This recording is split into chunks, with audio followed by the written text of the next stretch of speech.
Mga par, tayo magagawa tayo ng merinda mamaya. Ito ang gabi ang gagamitin ko. So par, magagawa tayo ng merinda. Gagamitin natin gabi. Kasi wala akong makita ng patatas dito. At saka kamuting baging. Gabi ating gagamitin. Yan, papakita ko sa inyo. Ito na yung ating nilagang gabi. Palalamigin muna natin. Saka natin babalatan. Yung mga par, babalatan na natin to. Malamig na. Madali itong balatan mga par. Yan. Yan ang gagawin natin mga par. Par, nabalatan na natin yung gabi. Tapos yung mga ingredient, ipapakita ko sa inyo. Ito, breadcrumbs. Tapos, harina o all-purpose, pwede din. Tapos, puti na asukal o white sugar. Tapos, cheese. Kahit anong mga brand na cheese na yung mga ano dyan. Tapos, mantika. So, natin to mga par. Dudurugin na natin. Yan.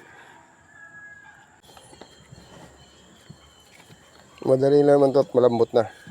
Yun par, naglagay ako ng harina. Hindi ko inubos yung harina kanina. Tapos naglagay ako ng kunting asin mga par. Huwag nyo kalimutan pala. Yan. Tapos haluin natin ulit. Lalagyan natin ng asukal. Ito na mga par. Para makuha mo yung garnica lapo, tigas ng ating gagawin natin. Tamis naman. Di kayo na magtansya kung anong gusto nyo. Matamis o medyo matabang-tabang. Sa akin, ito na mga par. Ganilang kalalaki ang ginawa ko sa cheese, sa gayat. Yan mga par. Ganilang yung kalalaki mga par. Oh. Tapos, medyo yan nyo. Yung cheese, ibabaon lang nyo dito sa loob. Sa mo tatakpan.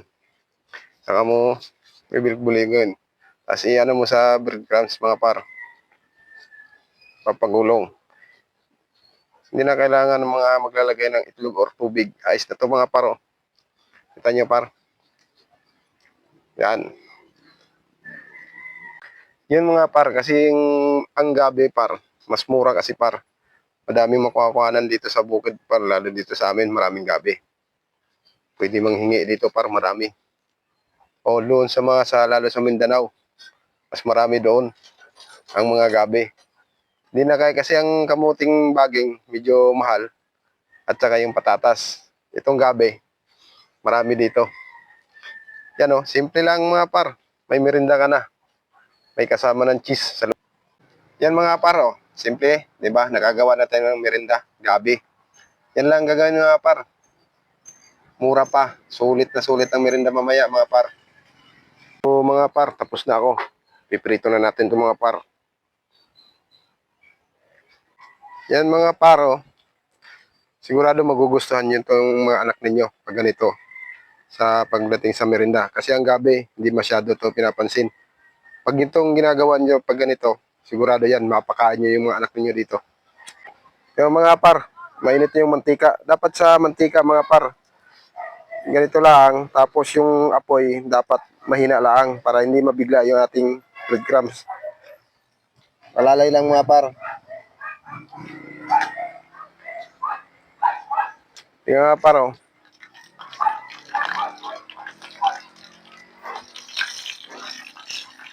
Mahina lang dapat ang apoy mga par para hindi masulog yung ating breadcrumbs agad. Diba? Simple lang. Gagawa ka na kaagad ng merinda. Nasa palibot mo lang. Yan mga par, oh. Na golden brown na. Malapit na to mga par. Goods na goods to pang merinda mamaya. Yan mga par, gabi. Diba? Pag may tanim kayong ganito mga par, sigurado magkakaroon kayo ng merinda. Yan mga par, yung ating finished product par. Oh. Buksan natin mga par. Diba? Sarap to mga par. Buo pa yung cheese. Ayos par. Yan mga par, oh. Pwede pang negosyo par. Goods na good to.